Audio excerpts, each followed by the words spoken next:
பிச்சை போட்டிருக்கேன். பிச்சையிலும் பிச்சை எடுப்பானாம் ஆண்டி பிச்சை, அதுக்கு பிறகு போடுவானாம் ஒரு பிச்சை.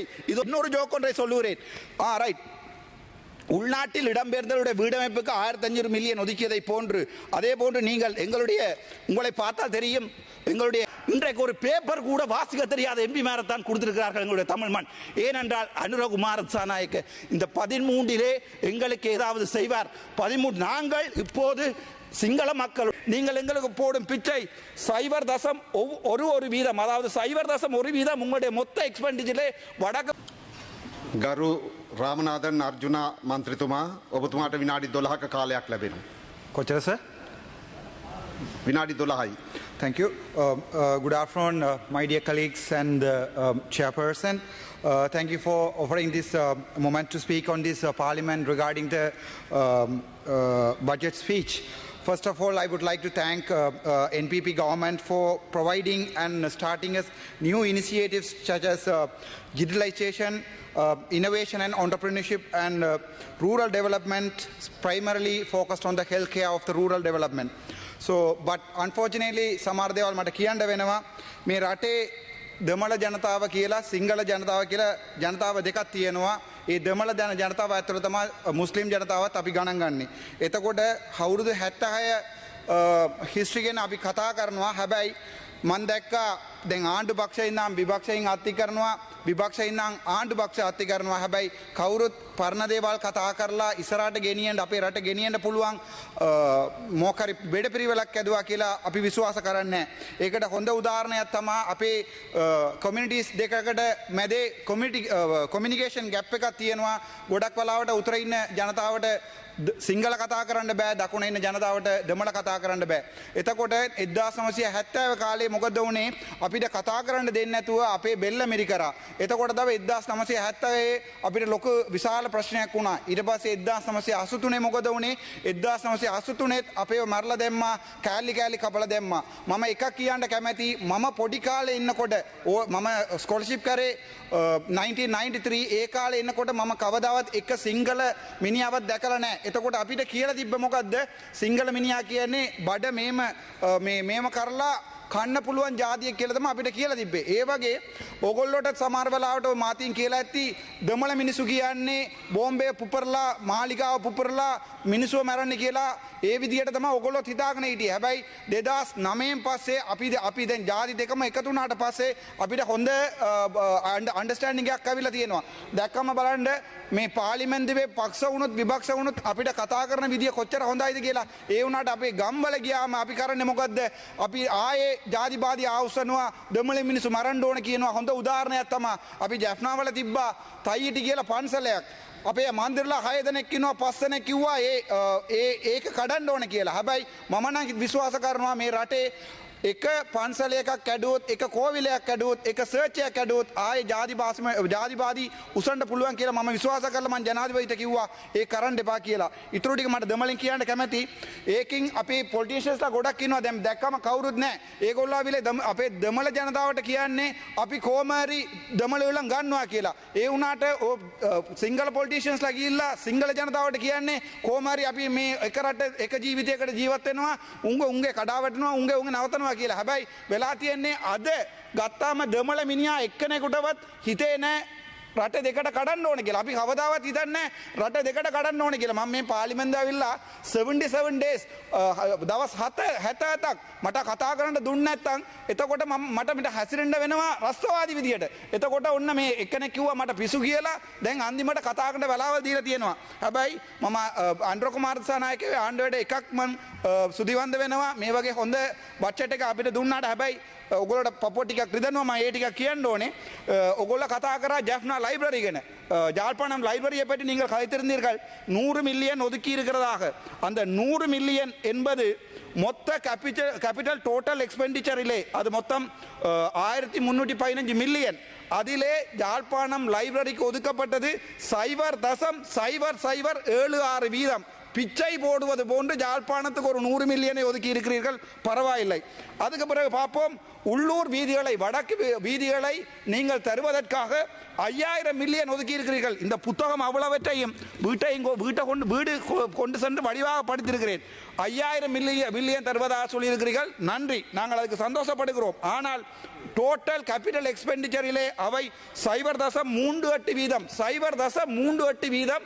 அது ஒரு பிச்சை, தமிழனுக்கு போட்ட பிச்சை. ஏனென்றால் உங்களுக்கே தெரியும், உள்ளூராட்சி சபை தேர்தல் வரை இருக்கிறது, அது தவிர மாகாண சபை தேர்தல் இருக்கிறது. ஆகவே பட்ஜெட்டிலே எதிர்க்கட்சியை குத்துவதற்காக நீங்கள் எங்களுடைய லைப்ரரியை பாவித்திருக்கிறீர்கள் தவிர நீங்கள் எங்களுக்கு தந்தது 0.007 வீதம்.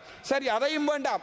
வடக்கு கிழக்கிலே இதுவரைக்கும் 35 ஆண்டுகள் பெரும் போர் நடந்தது. அந்த போரால் நான் உட்பட எனது சமூகம் கட்டிய வீட்டை கூட இழந்து விட்டு சென்றோம். ஆனால் வடக்கு கிழக்குக்காக நீங்கள் தந்தது 1500 மில்லியன். அது மொத்தம் உங்களுடைய கேபிட்டல் எக்ஸ்பெண்டிச்சரிலே 0.01 வீதம். எங்கள் வீடுகளை இடித்து எங்கள் காணிகளை பிடித்து எங்களில் 45,000 பேரை கொலை செய்துவிட்டு நீங்கள் எங்களுக்கு போடும் பிச்சை 0.1 வீதம். அதாவது 0.1 வீதம் உங்களுடைய மொத்த எக்ஸ்பெண்டிச்சரிலே வடக்கு கொடுத்து விட்டு நாங்கள் சொல்லுகிறோம் வடக்கிற்கு கொடுத்து விட்டோம் என்று. என்ன ஒரு விடயத்தை சொல்லுகிறேன், வட்டுவாகல் பாலத்தை பற்றி கைத்திருக்கிறீர்கள், 1000 மில்லியன் தந்திருக்கிறீர்கள் என்று சொல்லுகிறார்கள். அது மொத்த எக்ஸ்பெண்டிச்சர்ல உங்களுடைய இந்த வருடத்தின் கேபிட்டலை மட்டும் கதைக்கிறேன். ரீகரண்ட் எக்ஸ்பெண்டிச்சரை பற்றி நான் கதைக்கவில்லை. கேபிட்டல் எக்ஸ்பெண்டிச்சரிலே 0.076 வீதம் 0.076 வீதம். அந்த பிச்சை நன்றி, அந்த பிச்சைக்கு எங்களுக்கு நன்றி. கதைப்போம். அதே மாதிரி சரி, சுகாதாரத்துறையை எடுத்து பார்ப்போம். சுகாதாரத்துறையிலாவது எங்களுக்கு ஏதாவது பிச்சை போட்டு இருக்கிறீர்களா என்று. அந்த சுகாதாரத்துறையிலே மொத்தமாக 382 பில்லியன் உங்களுடைய மொத்த கேபிட்டல் எக்ஸ்பெண்டிச்சர். ஆனால் அதிலே வடக்கு கிழக்குக்கு நீங்கள் தந்திருப்பது, வடக்கிலே ஒரே ஒரு ப்ரொஜெக்ட் மட்டும் தான் செய்திருக்கிறீர்கள், PHSCP எனப்படுகின்ற ப்ரொஜெக்ட். அதுக்கு நீங்கள் தந்திருப்பது எங்களுக்கு 0.66 வீதம். உங்களுடைய பிச்சை எந்த அளவிலே இருக்கிறது என்ற இதில் பார்த்துக் கொள்ளுங்கள். அதற்கு பிறகு கிழக்குக்கு நீங்கள் கொடுத்திருக்கிற பிச்சை 0.8. தமிழன் பிச்சை எடுப்பதற்கு தயாராக இல்லை என்பதை உங்களுக்கு சொல்லுகிறேன். எனது சகோதரர்கள் வெளிநாட்டில் இருக்கிறார்கள். முடிந்தால் உங்களால் பிரிவென்ஷன் ஆஃப் டெரரிசம் ஆக்ட் எனப்படுகின்ற அந்த சட்டத்தை எடுத்து விடுங்கள். நாங்கள் கொண்டு வருகிறோம் உங்களுக்கு பில்லியன் ட்ரில்லியன் கணக்கான பணம். எனது சகோதரர் உங்களுக்கு கொண்டு வரும், நாங்கள் போடுகிறோம் பிச்சை. நாங்கள் இந்தியாவுடன் பிச்சை எடுப்போம், சைனாவுடன் பிச்சை எடுப்போம். எடுத்த பிச்சையிலே ஒரு 0.01 வீத பிச்சையை தான் எங்களுக்கு போடுவோம். அந்த பிச்சையை ஜனாதிபதி அவர்கள் வந்து சொல்லுவார், இந்த வடக்கு மாகாணத்துக்கு பிச்சை போட்டிருக்கேன். பிச்சையிலும் பிச்சை எடுப்பானாம் ஆண்டி பிச்சை, அதுக்கு பிறகு போடுவானாம் ஒரு பிச்சை. இது ஒரு கேவலமான சிலையா. எங்களுக்கு இது சரியான மனவருத்தம். நான் எங்களுடைய அரசாங்கத்தின் இந்த வரவு செலவு திட்டத்தில் மிகவும் எதிர்பார்ப்போடு இருந்தவன். சரி, அது வேண்டாம், பரவாயில்லை. என்ன ஒன்றை சொல்லுகிறேன், யாழ்ப்பாணத்திலே இண்டஸ்ட்ரியல் பார்க் கட்டுகிறீர்களாம். 300 மில்லியன், மொத்தம் 500லே 3 இடங்கள், அதுல 300 மில்லியன் இருக்கிறதா. அது எவ்வளவு தெரியுமா? மொத்த உங்கண்ட கைத்தொழிலுக்கு போட்ட அந்த மொத்த செலவினத்தின் 1.54 வீதம். நாங்கள் கேகேஸை நாங்கள் கட்டுகிறோம். தமிழன் கட்டுகிறான் கேகேஸை. முடிந்தால் கேகேஸை எங்களிடம் தாருங்கள். தமிழர் கட்டுகிறோம். நாங்கள் உங்களுக்கு கட்டி நாங்கள் சீமந்து செய்திருக்கிறோம். நாங்கள் உங்களுக்கு கிண்ணியாவில் இருந்து ஒரு காலத்திலே கரும்பு தந்தோம். நாங்கள் உங்களுக்கு வடமானத்திலிருந்து சீமந்து தந்தோம். நாங்கள் உங்களுக்கு ஆணையரவிலிருந்து எல்லாவற்றையுமே தந்தோம். எங்கள் உதிரங்கள் முடுக்க எடுத்து எங்களுடைய இனத்தை அழித்து போட்டு நீங்கள் இப்போது எங்களுக்கு தருவது என்பது சொல்ல தெரியுமா? 0.0 அளவிலான உங்களுடைய பிச்சை. அந்த பிச்சை தான் உங்களுடைய பட்ஜெட். அதற்காகத்தான் எங்களுடைய வாக்குகள் உங்களுக்கு வேணுமென்றால் எனது தமிழ் மண் பிழையாக போட்ட 3 வாக்குகளால் இன்றைக்கு ஒரு பேப்பர் கூட வாசிக்க தெரியாத MP மாரத்தான் கொடுத்திருக்கிறார்கள் எங்களுடைய தமிழ் மண். ஏனென்றால் அனுரகுமார திசாநாயக்க இந்த 13லே எங்களுக்கு ஏதாவது செய்வார். 13 நாங்கள் இப்போது சிங்கள மக்களுடனும் தமிழ் மக்களுடன் ஒன்றாகத்தான் வாழ ஆசைப்படுகிறோம். எனது மனதில் இல்லை சிங்கள மக்களை ஒரு எதிரியாக நினைப்பதற்கானால் வந்த முதல் நாளிலிருந்து இந்த ஆசனம் என்னை அவமனித்தது. இன்று வரை என்ன ஒரு எதிரியாகத்தான் பார்த்தது. ஆளுங்கட்சிக்கும் எதிர்கட்சிக்கும் உள்ள அடிவாட்டிலே நாங்கள் தான் அவதிப்படுகிறோம். இன்று நேற்றல்ல, 1948ஆம் ஆண்டு எங்களுடைய வெள்ளைக்காரருடைய ராஜ்யம் இதை இலங்கையிடம் தந்திரும் போது அவர்கள் சிரித்து விட்டு தான் போயிருப்பார். அவர்களுக்கு தெரியும் சிங்கள இனம் தமிழ் இனம் ஒன்றாக வாழாது. ஏனென்றால் இவர்கள் 2 பேரும் ஒருவரை ஒருவர் அடித்துக் கொள்வார்கள் என்று. ஆனாலும் ஒரு நம்பிக்கை, உங்களுடைய பிச்சையாவது முழுமையாக பாதிக்கலாம் என்றுதான் என்னுடைய ஆசை. அதன் பிறகுதான் பார்த்தேன் DCG மீட்டிங். உங்களுடைய GA பிரதீபன் நேற்றைய தினம் அரசாங்க வாகனம் ஒன்றை கொண்டு போய் அவருடைய மகன் உடைத்திருக்கிறார். பரவாயில்லை, எங்களுக்கு வாகனம் வேண்டாம். ஆனால் GA பிரதீபன் சொல்லுகிறார், மொத்தம் 56 மில்லியன் நீங்கள் கொடுத்த பாராளுமன்ற உறுப்பினர் உறுப்பினர்களின் பன்முகப்படுத்தப்பட்ட நிதியிலே அவர் 35 பில்லியனை எடுக்க போகிறார்கள். இப்போது வடக்கு கிழக்கிலே நாங்கள் என்ன தேங்காய்களை ஆவதா? சரி, அதுதான் சொல்லும் போதுதான் எனக்கு ஞாபகம் வருகிறது. வடக்கு கிழக்கிலே இன்று வரை எத்தனையோ வெள்ளை ஈக்கள், எத்தனையோ தென்னை மரம் 250 ரூபாய் ஒரு தேங்காய் போகிறது. ஆனால் அதை நடவடிக்கை உங்களுடைய விவசாய அமைச்சரை வடக்கு பக்கம் காணவில்லை. சரி, அது பரவாயில்லை. என்னுடைய வைத்தியர்களை பற்றி பார்ப்போம். ஒரு வைத்தியன் ஒரு கார் ஒன்றை வேண்டுவதாக இருந்தால் 50,000 ரூபாய் படி மிச்சம் பிடித்தால் அவனுக்கு 40 ஆண்டுகள் சேமிக்க வேண்டி இருக்கும் இந்த நாட்டிலே. அதான் எங்களுடைய சுகாதார அமைச்சரிடம் கேட்டேன், முடிந்தால் எங்களுடன் கதையுங்கள் என்று சொல்லி. ஏன் எங்களுடன் கதைப்பதால் என்ன பயம்? நான் எழுப்பினால் மைக்கை ஆஃப் பண்ணுகிறார்கள். எதற்காக பயப்படுகிறீர்கள்? ஏனென்றால் நீங்கள் சொன்ன விடயங்கள், இந்த பிச்சைகளை எல்லாத்தையும் கணக்குடன் காட்டுவதற்கு எனக்கு என்னால் இயலும். அது தவிர நாங்கள் எதிர்பார்ப்பது தமிழ் சிங்கள மக்கள் ஒன்றாக வாழ வேண்டும் என்று. ஆனால் அனுர அரசாங்கமோ அல்லது எதிர்க்கட்சியில் இருக்கும் அரசாங்கம் மறுபடியும் அரசாங்கமாக அந்த பக்கம் போயிருந்தாலும் எங்களுடைய பிரச்சனையை உங்களுக்கு முடிக்க விருப்பமில்லை. ஏனென்றால் நீங்க சொன்னீங்க பிடிஏ எடுப்பதாக. இப்போது நீதியமைச்சர் கேட்கிறார், பிடிஏயில் இருப்பவர்களுடைய லிஸ்டை தாருங்கள் என்று. கேவலம். எனது சகோதரர்கள் உங்களுக்கு என்ன ஒன்றை சொல்லுகிறேன், மிக சிங்களிங்க கமிட்டி அப்பே ஐயல் அக்கலா පනස්පන්දාක් මරුණේ අපේ ජනතාවලින් ඇතුළෙන් දං ඇවිල්ලා. ඒගොල්ලෝ උඩින් ඉඳන් බහැලා නැහැ පල්ලයට. ඒගොල්ලෝ අපේ ජනතාවෙන් තමයි ඇවිල්ලා තිබ්බේ. එතකොට අපි රස්තවාදී. හැබැයි 88000ක් මරුණා. මේ කොහෙද දළදා මාලිය බෝම්බය පුපුරුවා. ඕගොල්ලෝ රස්තවාදී නැහැ. ඕගොල්ලෝගේ රෝගණ විජේවීර රස්තවාදී නැහැ. අපේ ප්‍රභාකරන් රස්තවාදී. එක මේක හේතුව අපි දෙමළ, ඕගොල්ලෝ සිංහල. හැබැයි අපේ ජෙනරේෂන් එකටත් ඒක උළුවට නැහැ. මගේ හිතේ නැහැ. මාත් එක ඕගොල්ලෝ ඛණ්ඩ එනවා හැමදාම පාර්ලිමේන්තුවේ. මම කවදාවත් ඕගොල්ලොත් ඒ විදිහට හැසිරෙන්නේ නැහැ. මම දැන් කියන්නම්. ඕගොල්ලෝට ඇත්ත කියන්නේ එම්බිලා කවුරුත් නැහැ. අපේ ඉන්නේ සමහරු දැන් මේ එන්නෙත් නැහැ මේ වෙලාවට. ඒගොල්ලෝ කරන්නේ ඕගොල්ලොත් එක ගේම් එකක් ගාලා අපේ මිනිසුන්ට කියනවා ඔන්න මචං අපි දෙමළලා කොමරි ගන්නවා කියලා. එතකොට මම කිව්වොත් පන්සල කඩන්න එපා කියලා. මම ජනතා විරෝධී වෙනවා. ඒගොල්ලෝ ජනතාවේ නායකයා වෙනවා. මම දැන් පපු ඉඳන් කතා කරන්නේ. මේක මට දවස් 77 days I was deprived of speaking on this parliament. but ඒකට කවදාවත් මුකුත් කරලා නැහැ. ඒට අමතරව Clean Sri Lanka. Well done. Clean Sri Lanka என்று சொல்லி நீங்கள் 5000 மில்லியன் දෙකයි ඔබතුමාට තියෙන්නේ. ஹரி சார், கிளீன் ஸ்ரீலங்கா கீழே 5000 மில்லியன் ஒதுக்கி இருக்கிறீர்கள். அது எங்களுடைய லைப்ரரி, எங்களுடைய தேசிய நூலகம், அது ஒரு ஆசியாவிலே மிகப்பெரிய நூலகம்.